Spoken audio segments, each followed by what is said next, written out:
We're back, and we got some important things to talk about. The UFC White House card. All right, there's been so much hype around this card. Who's going to be on it? What title fights? All these big names are going to be on it. And then it finally got announced over the weekend at UFC 326. And let's just say it's a little lackluster compared to what everybody was hoping for. So, we're going to go over the White House card, talk about each fight, what I think about the fight, who I think is going to win, etc., etc. So, first things first, of course, right here at the bottom, featherweight fight. Mind you, there's only, 6 fights, I believe, on this card? So, we'll get that out of the way first. First up, featherweight fight, Diego Lopez, Steve Garcia. It seems every time there's a big card, Diego Lopez is on it. Steve Garcia's got a lot of hype around him right now. I mean, dude's looking incredible. But him and Diego Lopez, man, that's a good fight. I love that fight. I think it's going to be entertaining. I was surprised to see it got made. Like, this wasn't a fight that I was expecting to be on the White House card. I was a little surprised, but I like it. It's a fun fight. I think I would go Diego Lopez here. Steve Garcia's good, don't get me wrong. This will be an absolute scrap. These two are going to put on a good fight. But I think Lopez, he's been there, done that. You know what I mean? He's fought the best of the best. He is one of the best of the best, and I think he's more well-rounded than Steve Garcia is right now. So I think I would go Diego Lopez over Steve Garcia, but that is like I said, that's a great fight. Not one that I was expecting to see on the White House card, but a fight that I really like, and I think will be super entertaining. But I think right now I would lead more towards Diego Lopez. Hopefully he's healed up, because didn't he break like both his feet in the second fight with Volk? I mean, I think we're all expecting Volk Lopez 3 to be the main event of the White House card. I think give Lopez one more shot. That's probably what's next. He wins his fight against Garcia. Like, you know what? Dan's my kids earned it. Main event, him and Volkanovski, do it the third time. It'll be right there with Merab O'Malley 3, too. Just keep giving everybody the trilogy that they don't deserve. But no, that's the first fight. Garcia, Lopez. I like it. Wasn't expecting it, but I do indeed like it. Now, the next one. Bo Nickel versus Kyle Dawkins. What? So, before I get into all the rest of these, the White House card, Dana was hyping this up. Like it was going to be like the best card we've ever seen. So many title fights. He was talking about Conor McGregor's, John Jones, Alex Pereira, Tom Aspinall, Brock Lesnar's, like crazy names this dude was talking about. And we got Bo Nickel and Kyle Dawkins. This should be happening in the Apex, the meta Apex. This is a fight. I mean, we knew. Yes, we did. We knew Bo Nickel was going to be on this card. Yes, we did. Love Bo Nickel. We went golfing together. We knew Bo Nickel was going to be on this card. Dude is just American born and bred. And all the wrestling fans are going to watch this for Bo Nickel. I personally can't stand Bo Nickel, but that's a conversation for another day. But we knew Bo Nickel was going to be on this card. It was just a matter of who he's going to be on this card against. Kyle Dawkins was not a name I thought would be anywhere near this card. Like, all right, I see you, Doc. Good for you, Dawkins. All right, get on the White House card. Why not? Get him on there. So yeah, this is an interesting fight. I think I would lean Bo Nickel in this fight. I think that's why they made this one. I think some people are like, why is Bo Nickel not fighting a better opponent? Because they want Bo Nickel to win. They want Bo Nickel to win on the White House card. They do not want to bring in Bo Nickel on the White House card in front of President Trump and then have him lose. They're not going to do this. This is the one matchup where they actually have the American looking good and probably going to win. Because you'll see in the rest of these fights as I talk about them. Excuse me. The American fighter, not really a favorable matchup. But this one I do like for Bo Nickel. I think Bo Nickel would win this fight against Kyle Dawkins. I think on the feet, Bo would look pretty solid. Obviously the wrestling. And then the grappling would be interesting. Bo's gotten better at grappling, and Kyle Dawkins, good grappler in his own right. So, interesting fight. White House card level, absolutely not. I would not. Like I said, if they're going to have just 6 fights on this card, I was thinking 6 just absolute banger, crazy fights. Is what I was expecting. Not Bo Nickel, Kyle Dawkins, 2 unranked middleweights. Like, what are we doing? I mean, Bo Nickel, I knew he was going to be on the card, but just this is not the matchup I was expecting, and I figured Bo Nickel would be on the card against a better opponent. I don't know who, but a better opponent, and then be like the first fight of the night to start it off good. You know what I'm saying? That's what I figured, especially for there only being a little bit of fights and how much hype was around it. This fight's not bad. I don't think any of these fights are bad. It was just like when you hype the card up so much and then it doesn't, it's going to be hard to deliver. You know, Dana has a bad tendency to do that. Every card is, yeah, this is the best card we've ever seen. Every single card is going to be the best card I've ever seen, according to Dana White. So it's kind of hard when he keeps doing that to believe in the hype. And this one, I think this fight, as much as it was kind of expected, kind of, falls flat on the hype level.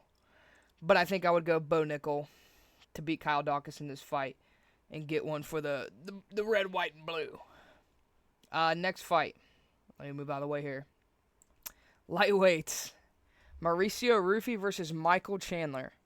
Now, again, Michael Chandler, we 100% knew he was going to be on this card. This dude, if you were to get cut in a fight, I think every time he gets cut in a fight, we see the red, but then we also see the white and the blue all come out of him. Like, this dude is America. I can't stand Michael Chandler, but he is America. This dude loves America, born and bred. Now he's got Mauricio Rufy. I don't know why they would do this. Because, again, I think this is America's birthday, blah, blah, blah, like crazy stuff. This is about America to showcase America. And you're one of your top guys that represents America, Michael Chandler. You give him Mauricio Rufy. I fully expect a Mauricio Rufy absolute highlight knockout over Michael Chandler in this fight. I don't see it going any other way. Michael Chandler loves to strike, and when he does strike, he gets hit a lot. He gets knocked out a lot, and he's fighting a guy like Mauricio Rufy, who's one of the most beautiful strikers we've seen, where a lot of people compare him to prime Conor McGregor, which is kind of ironic that they booked this then, because Michael Chandler wasted like half his career now trying to fight Conor McGregor. You gotta fight somebody. I am the most entertaining lightweight on this planet. Yeah, you're getting Mauricio Rufy, kid. McGregor's not doing it.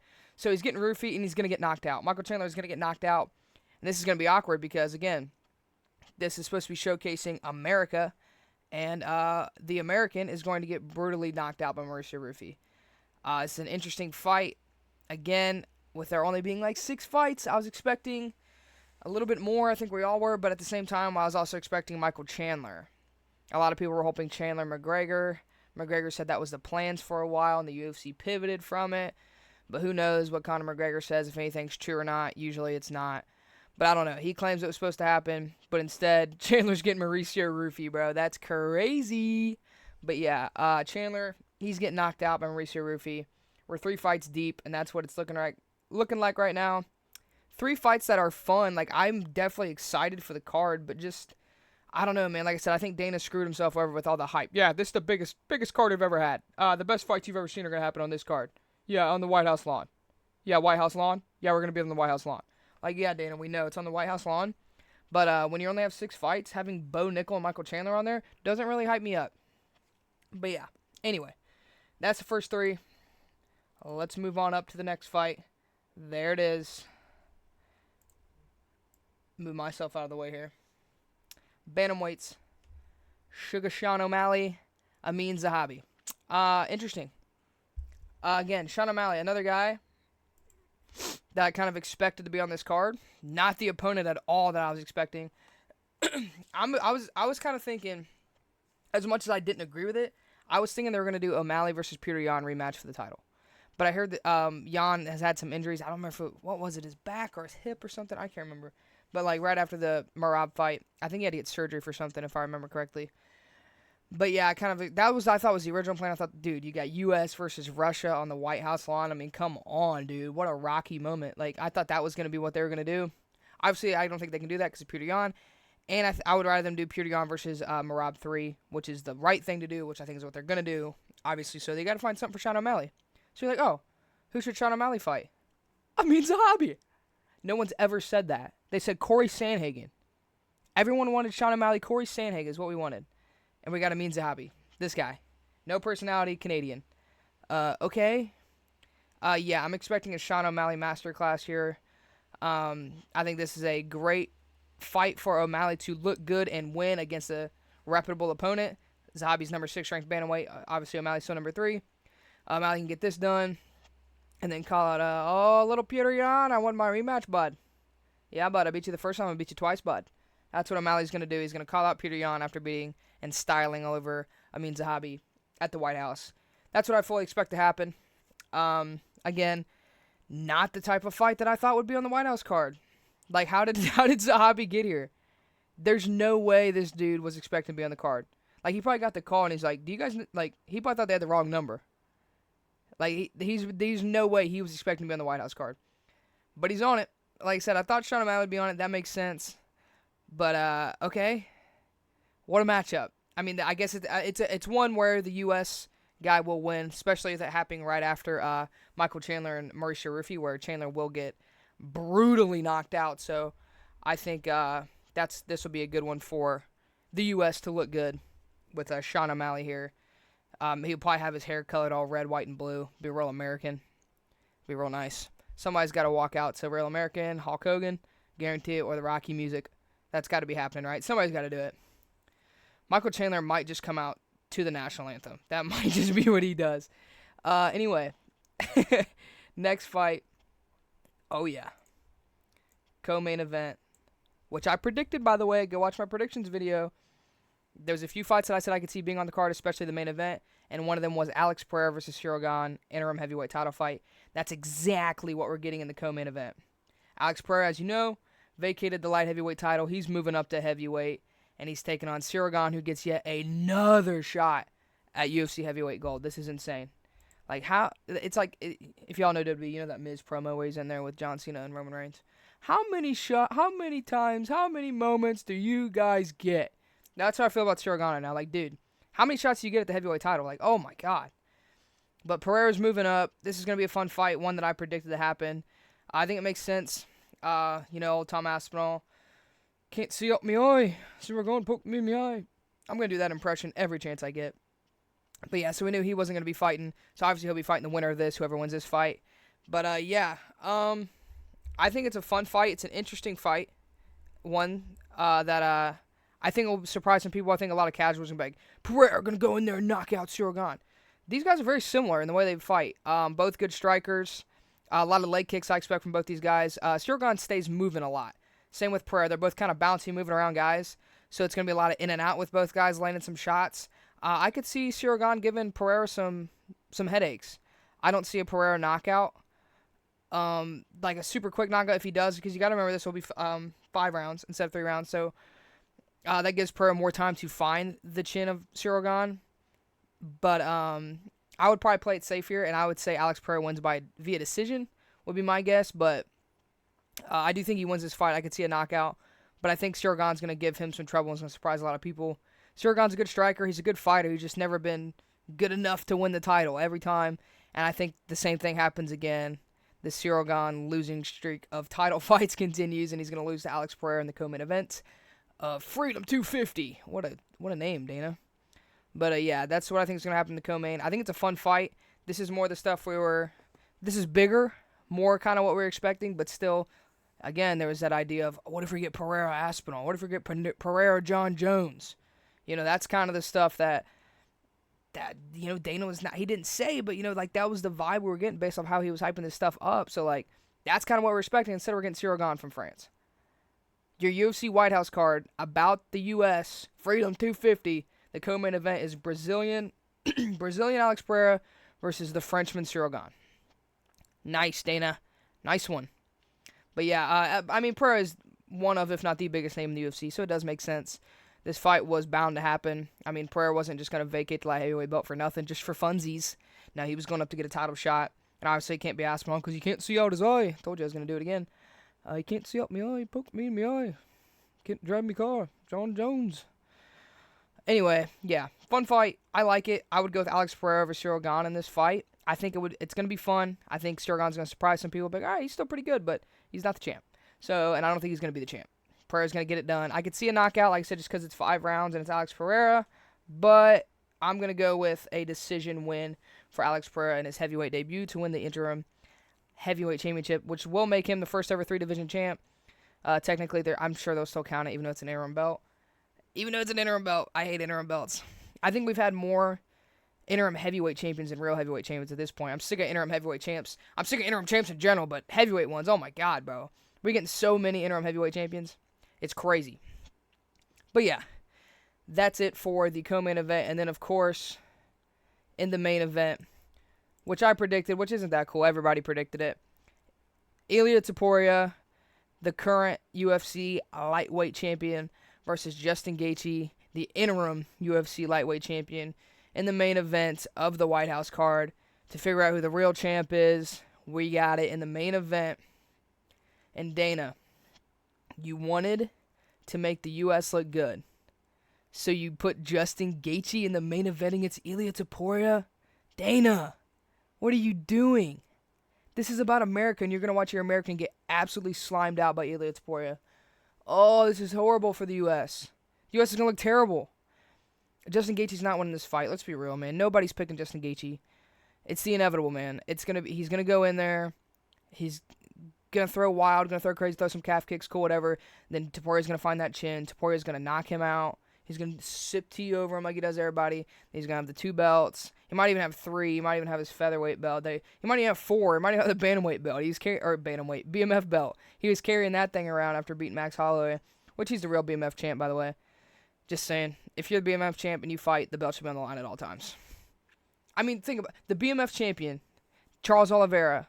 It was Charles Oliveira versus Max Holloway for the BMF title, who, first of all, both beat the interim champion, Justin Gaethje. But they're not the interim champ. Justin Gaethje, this is just the way it works upsets me. The interim champion is Justin Gaethje. He lost to the 2 guys in the BMF title, which we would all agree the BMF title is under the interim title, correct? But Justin Gaethje lost to both those guys. So those guys fight for a title under his. They both have beaten him. And then the champion is Ilia Topuria, who beat both of those guys. Knocked out Max Holloway, knocked out Charles Oliveira, but those 2 both beat Justin Gaethje. And now Justin Gaethje's fighting Ilia Topuria. The way this all intertwines is so weird, it makes no sense, but at the end of the day, Ilia slimes them all out. Ilia runs this, he owns these guys, man. Get all choked up thinking about it, man. Ilia, he runs this thing. He runs the show right now. Yeah, the way that it just intertwines really is kind of weird to me, but it's just kind of ironic, I guess. It's all them same guys up at the top, but anyway, Ilia Justin in the main event. We all kind of thought it was going to be the main event. It all makes sense. The American Justin Gaethje takes on the Georgian Spaniard Ilia Topuria, and the White House card, the historic White House card, is going to end with the American being absolutely knocked out cold in the center of the cage. Great way to put that together, Dana. Good one. Because there's just no chance Justin Gaethje beats Ilia Topuria. There's no chance. It's not going to happen. Ilia's going to win. He's going to ruin the night for all the Americans. It's going to awkwardly cut to Donald Trump in the crowd. He's going to have to do his wave. He's going to wave. Justin Gaethje. Like, Gaethje was my guy. And, yeah. It's not going to work out. For the U.S. is not going to look good on this card. Like I said, the matchmaking on this was wild. And, it just doesn't make the U.S. look good. You would think it would be a lot of U.S. fighters in every fight, which isn't even every fight. Not every fight has a guy from the U.S. Obviously, the co-main event doesn't. And they're not all fights that I think they're going to win. Like, I think Sean O'Malley wins for the U.S., and then I think Bo Nickal's fighting Kyle Dawkins, who are both Americans, so it doesn't matter. That one does not matter. And then I think Steve Garcia will lose to Diego Lopez. Lopez is Brazilian. Obviously, the co-main, no Americans. Justin Gaethje is going to absolutely lose the Georgian, Ilia Topuria. So, yeah, great look for the U.S. on the White House card. I don't know, man. I'm excited for the card because it's fun fights. All these fights are really fun. I don't think this card would have been as disappointing if it wasn't as hyped up as much as it was. Especially with such little fights. You only get 6 fights, and you got Bo Nickal and Kyle Dawkins on there. You have Amin Zahabi on there. What? What are we doing, you know? This could have been a lot better. There could have been Conor McGregor's, who Conor McGregor said he was supposed to be on against Michael Chandler, like we talked about. And then he also said that he accepted a fight with Carlos Prates to fight on this show, and the UFC pivoted away from it. So, I don't know. John Jones, guys like John Jones could have been on it. We could have got the Jones-Pereira fight that we all wanted. Dana said, yeah, John Jones was never near it. He's got bad hips. He was not fighting on this card. And then John Jones got live on Instagram and I think cried in a bed for a little bit and was like, I'm so mad, man. I'm so pissed off. Like, he wanted to be on the card. And then he just released another thing talking about how, he he wants Dana release me just because I got bad hips doesn't mean I can't fight. Whatever. He wants release from the UFC. So him and all Uncle Dana are falling. They're falling through. It's crazy. There's a lot going on. But yeah, this is what we got for the White House card. I'm excited for it. They should be fun fights. It'll be a good night. I'm excited to see how they produce it. Like, it's going to be a spectacle, obviously. How are they going to run this? How's it going to look? You know, I'm very curious. I hate that it's not fan-orientated. Like, I know the crowd isn't going to be it's not going to be fans, you know. It's just going to be, this is a publicity thing. So that part kind of sucks. All the fans who have to watch it from home. But it is what it is. Paramount Plus, get it together, please. Run a good show. Don't have the fights cut out. Like, did we all miss, like, was it the third round of Charles and Max? It just, like, cut out. Like, it went black for a while. I mean, obviously, we kind of knew what happened. It was Charles, you know. But you still, like, come on, Paramount. You get your stuff together. You got the UFC. Put good stuff on, especially for the Paramount, or for the White House card. It's got to be something. It's got to be good production. This is a big show. This is one of the biggest shows. According to Dan, this is the best show I've ever had. So, keep it together, please, since we all can't go to the White House lawn and watch it ourselves. We got to watch it from home. It should be fun. It'll be a spectacle. It's a little disappointing. It's a little bit of a letdown, but I think that's Dana's fault for hyping it up so much. But yeah, that's what I think is going to happen on this card. Like I said, I don't think it's going to look too good for the Americans.